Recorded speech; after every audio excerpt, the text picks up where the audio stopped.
Hey guys, James Wilson-Taylor here for Roxanne. We are backstage at Bludfest 2024 here at Milton Keynes Bowl. The Damned are on the lineup and Captain Sensible himself joins me now. How you doing, man?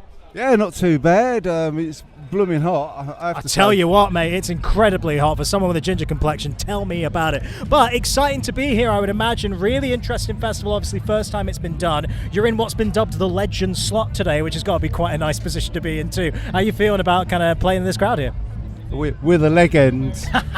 It's one way of looking at it. One way of looking at it. Yeah, no, I have no idea what this is all about, and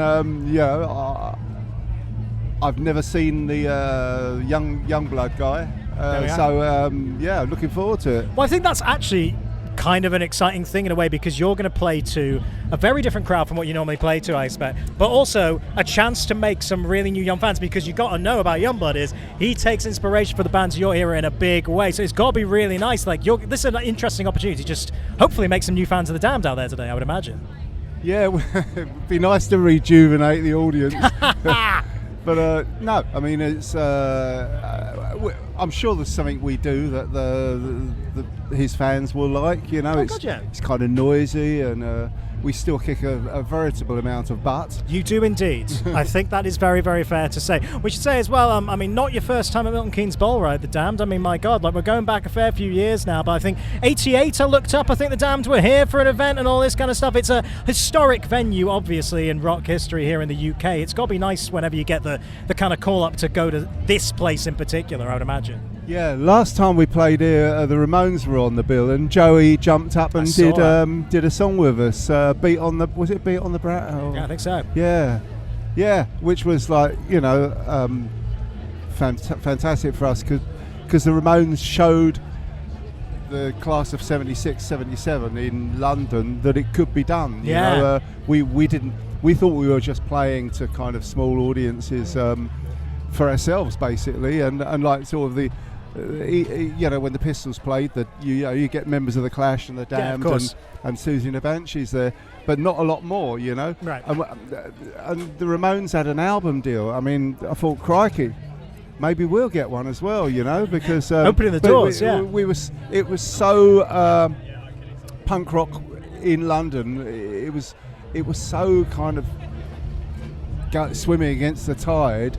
I mean, Clapton and Emerson, Lake and Palmer were playing stadiums. Right, sure. We were playing little pubs, and I never thought it would take off. I should have had more faith, really.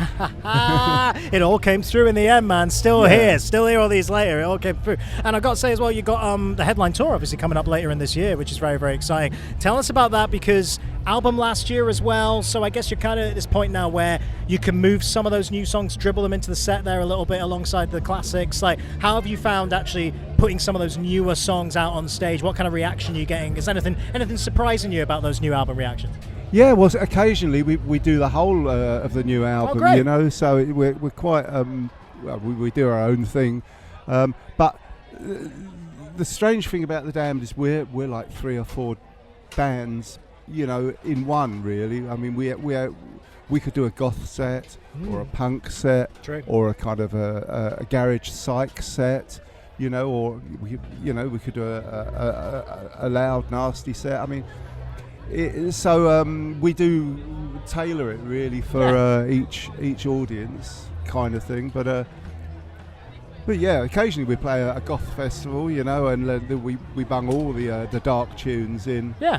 But this one we're going to do mainly kick-ass songs. Hey, I think that's what's going to be called for in the sunshine here today. That's what's going to get the people going for sure, man. It's going to be really nice. And I'm going to let you go and get ready for the set. Before I do, quick question for you, because I know there's so many younger artists out here today who genuinely, like, you're in the Legends slot for a reason, man, all right? Come on, it's UK Punk Legends, right? All right, UK Punk Legends. Let's go with that.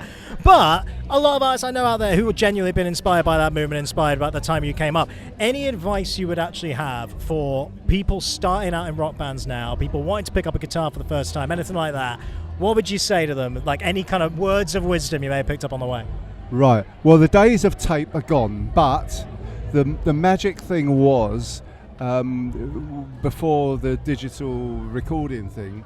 I mean, you had to basically rely on your own ideas. Yes. So, but there's a lot of really, really powerful plugins that are in use in studios these days, and I wouldn't rely on them, to be quite honest. If I was a new band, I would avoid things like auto-tune and like sort of, you know, the sonic maximizers and the, you know, the brick wall compression, all that sort of nonsense. It makes the listener's ears tire out. You want your listener to carry on listening, so kind of avoid the excessive use of that technology, really. I would be, especially auto-tune. I mean, if I hear it in a supermarket, I run out screaming.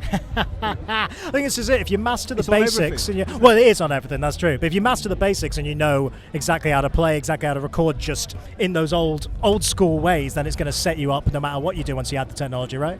Yeah.